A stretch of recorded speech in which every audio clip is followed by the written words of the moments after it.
All right, so let's finish up our natural resources discussion. We're going to go over cradle-to-cradle design and the circular economy.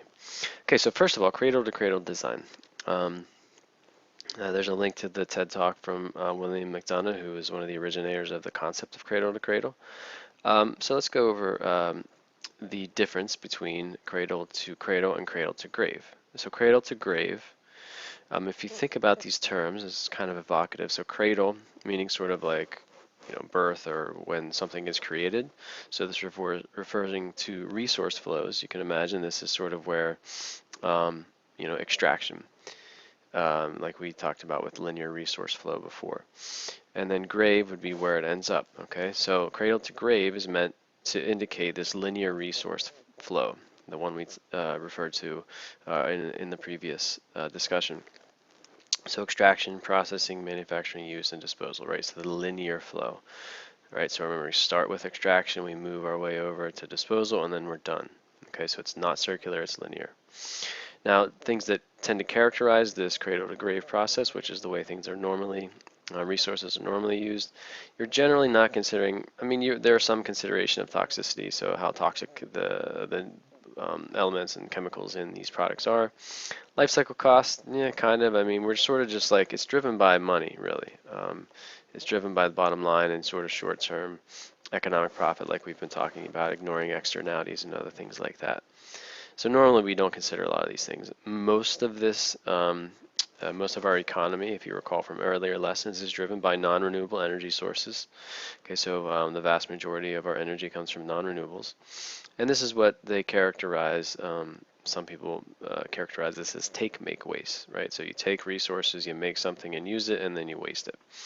Okay, so that's your cradle to grave. Now, cradle to cradle is an alternative to that. And again, if you think about what these terms mean, cradle to cradle. So remember, cradle to grave is linear flow, goes from extraction to disposal.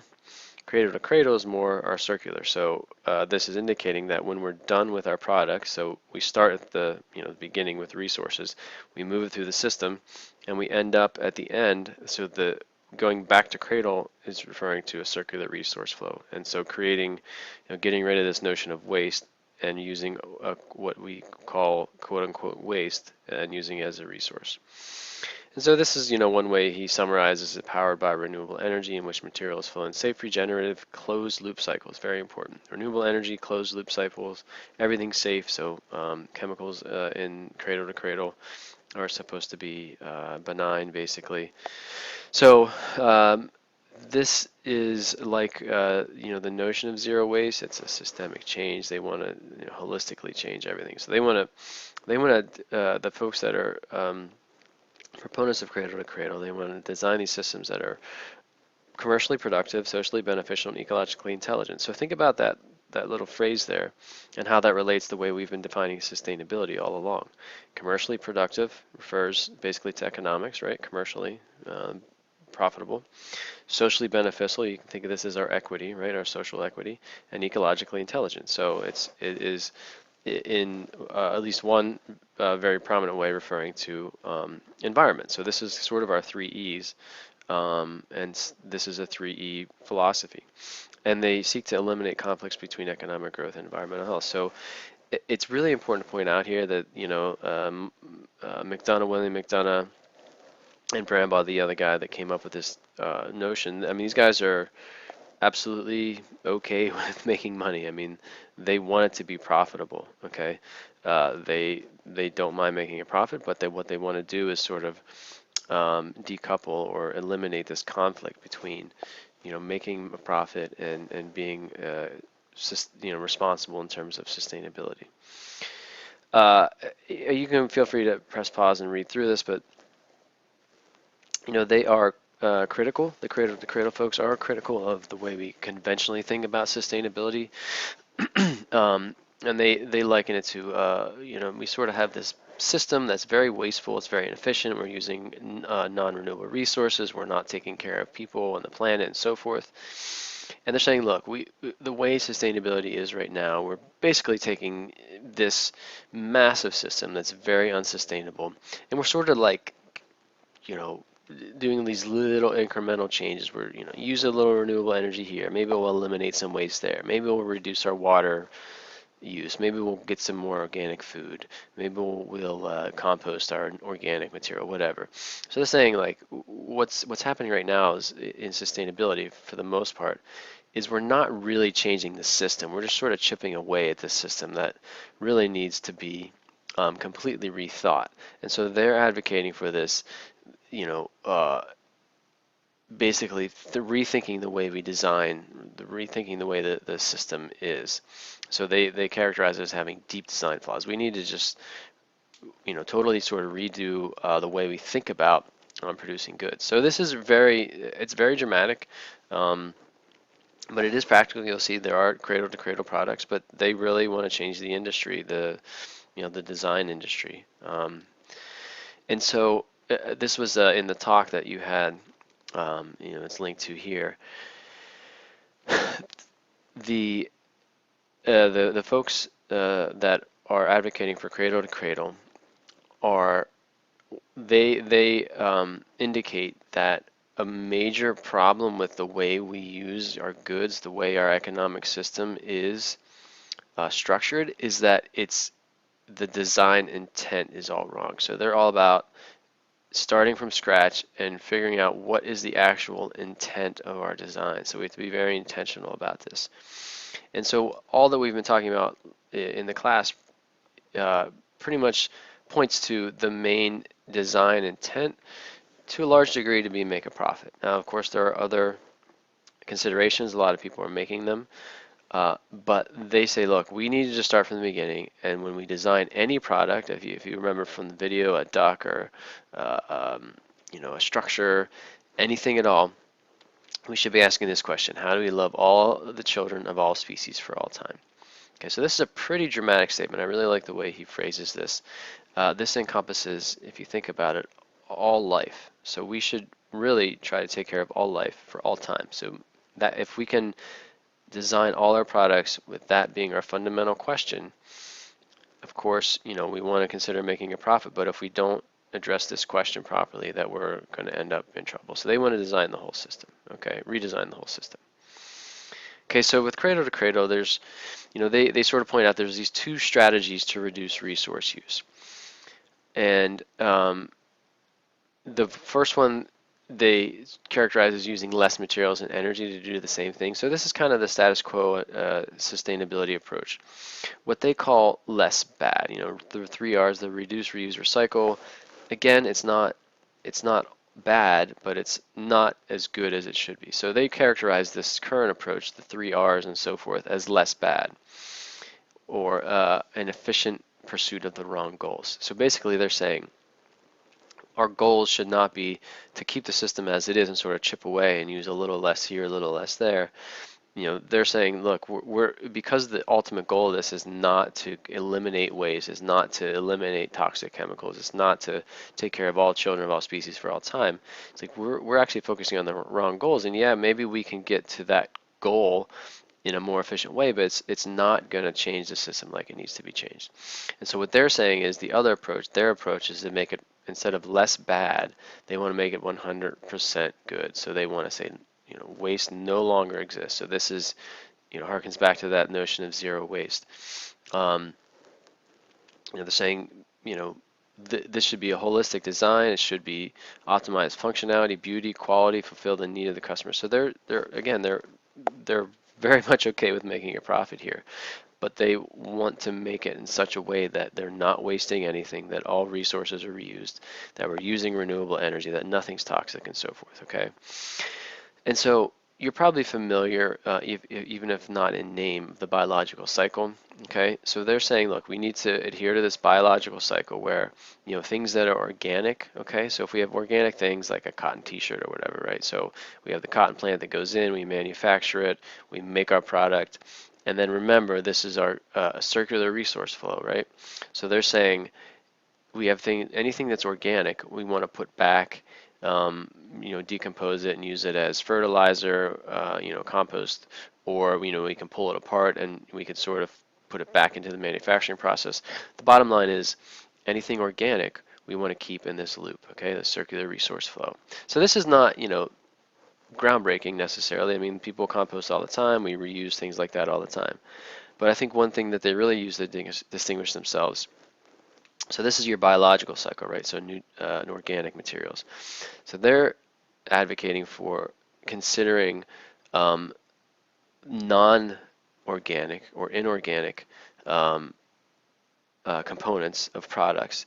We need to think of those as the technical cycle. So just like we can use the organic components, break it down and put it back into the biological cycle, back into the production, they're saying we need to look at products that are not organic, that can't be, composted and broken down into organic components. We need to think of them as what they call technical nutrients, okay?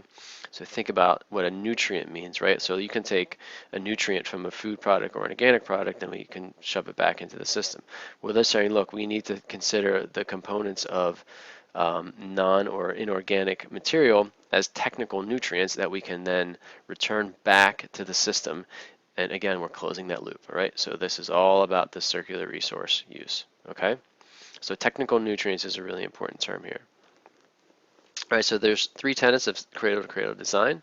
Waste equals food. So they're saying we just need to eliminate the notion of waste altogether. And just to give you some idea of how wasteful we are, under ideal conditions, these are some, feel free to press pause and take a look at these, but under absolute perfect conditions, so if a paper towel is sitting out in the sunlight, getting wet, getting hot, and being access to oxygen, it's still going to take about a month.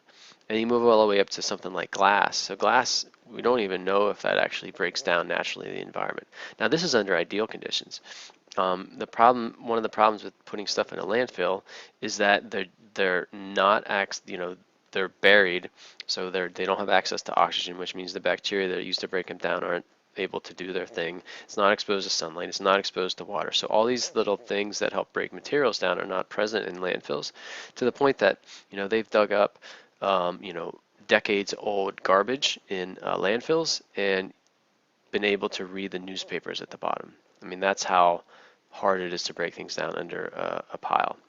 Okay, so they want to get, the cradle to cradle folks say, look, we need to get rid of this notion of having waste. We need to reintegrate all this back into the production cycle, okay? The second tenet is use current solar income, so basically 100% renewable energy. Without getting into too much detail, basically all renewable energy that we have comes from the sun. So wind comes from the sun because it's differential heating across the surface of the earth. Biomass comes from the sun because it grows with sunlight. Biofuels come from the sun, wood, hydropower. So water, hydropower comes from the sun as well because it's based on evaporation. So 100% renewable energy and zero waste. And then also celebrating diversity. This is a little more esoteric, but basically they want to embrace diversity, biodiversity, diversity in production processes and so forth, for a number of reasons. So remember we talked about diversity it helps resiliency, and it also is a good way to help sort of nature become more regenerative. And then this is harkening back to our food and biodiversity discussion. Okay, so these are 3 tenets. The 2 most important ones I want you to remember are waste equals food, so basically eliminating waste entirely, closing that loop, the resource loop, and then using current solar income, so 100% renewable energy. All right, so you can click on, hopefully you watched the video that helps describe these technical nutrient cycle and how it relates to the biological cycle. Okay, so that's the basics of cradle-to-cradle design. It may seem like really crazy and hard to achieve, and it's not easy, but they actually do have cradle-to-cradle design certification. So you can actually go, there's links on here. So they do certify cradle-to-cradle products. So just like you have your Forest Stewardship Council, your Marine Stewardship Council, we've talked a little bit about fair trade. Organic is another type of certification. So they actually do certification. And they certify, so if you want to get a product certified, you submit it to, it's kind of like LEED, the building certification process, where you say, look, I want to get my product certified, cradle to cradle, and then they'll find their expert that helps you navigate through the process and get your certification. And so they rate any product that's going for cradle to cradle certification on these 5 categories. So material health, so basically they have a list, you can click on this link to see all the banned chemicals. So they want these to be completely non-toxic. Reusing material, renewable energy and carbon management, water stewardship, and social fairness. So this is a very holistic sustainability rating system. Okay, and so each product they rate on these 5 categories. Now there's 5 certification levels, so it's kind of like LEED, right? So we have our basic, bronze, silver, gold, and platinum. Okay, so this is the lowest rating. This is the the next, and then up to platinum is the highest. Okay, so you can look for cradle to cradle products. You can go on their website and find products that are cradle to cradle. So here's an example of one cradle to cradle certified product. You may have seen this. I mean, I've definitely seen Method. It's kind of a generic brand actually. I've seen it at department stores like Target. So this is a cradle to cradle product. They went through the process. Okay, so this is actually, you can go to the website by clicking on this link, and you can see the ratings that they got. So remember, these are our 5 categories: material health, reutilization, carbon management, renewable energy, water stewardship, and social fairness. So they rated each of these. So they got platinum for material health. So it's totally non-toxic, basically. They're really in all of their processes. They're basically reuse their materials. Mostly renewable energy, water stewardship's really high, social fairness. So all this is really good, and at the end of the day, they got a gold certification. Okay, so you can click on this to look at more. But just to see how they're rated, so the material health platinum means that all chemicals are safe. Okay, so this is the actual rating system, and you can look at the card by clicking here. Okay, this rating sheet. So platinum means there's no toxic products, reutilization. So they're basically they are recycling, reusing pretty much all the materials in their production process. You can see here for their gold standard for renewable energy and carbon management, so 50% is renewable electricity, and then on-site emissions are offset, so basically they're offsetting their carbon emissions. Water stewardship, so basically it's pretty much safe for water, and reusing water. Social fairness, and then if you look at the social fairness, so they completed 2 of these for social fairness. All right, so again, this is very holistic.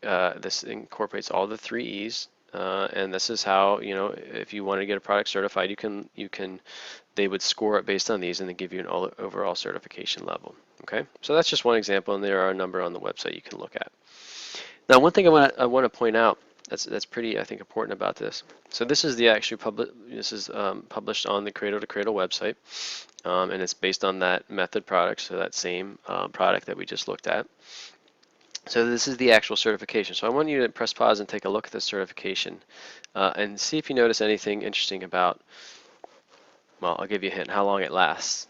So if you notice, this was certified in 2015, and then it actually expires in 2017, excuse me. So when these products get certified, it's a very rigorous process. They go through this whole certification. They only get the certification for 2 years, and then they have to go through recertification. So Cradle to Cradle is very keen on saying, look, you have to keep up with the times. You have to make sure, or we want to make sure that in order to have our logo on your product, you need to make sure that you are upholding the standards that you had originally achieved when you got this original process. So it's important that it's very rigorous, and then you actually have to get it recertified every 2 years.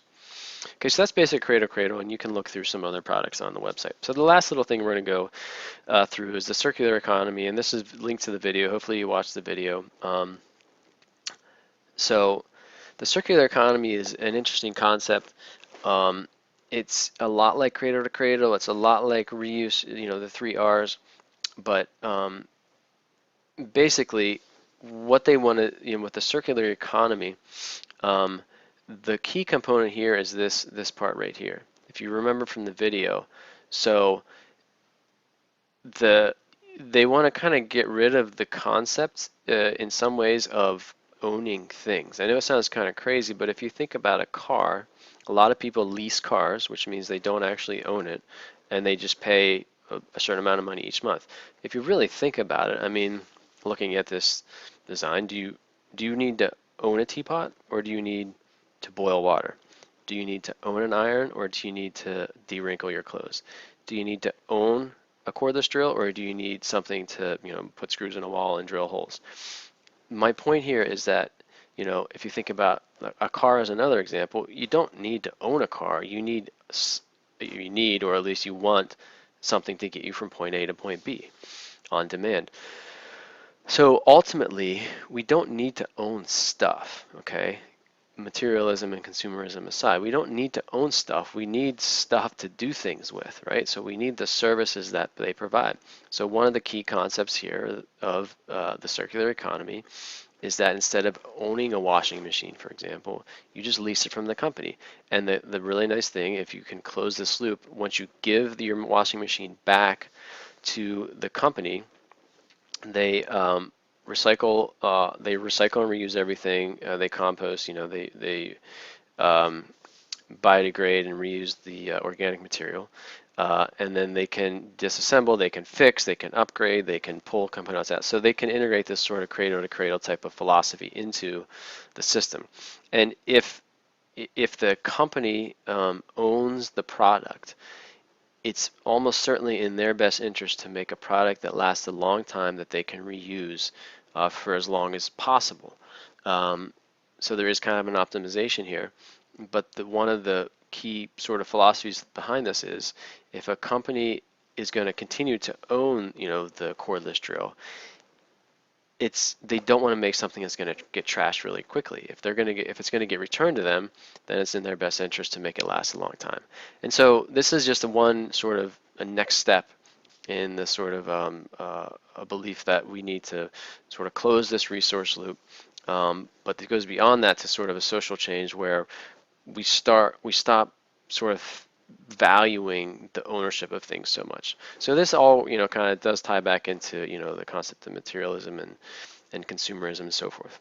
Okay, so that's it for the natural resources lesson, and thanks for watching.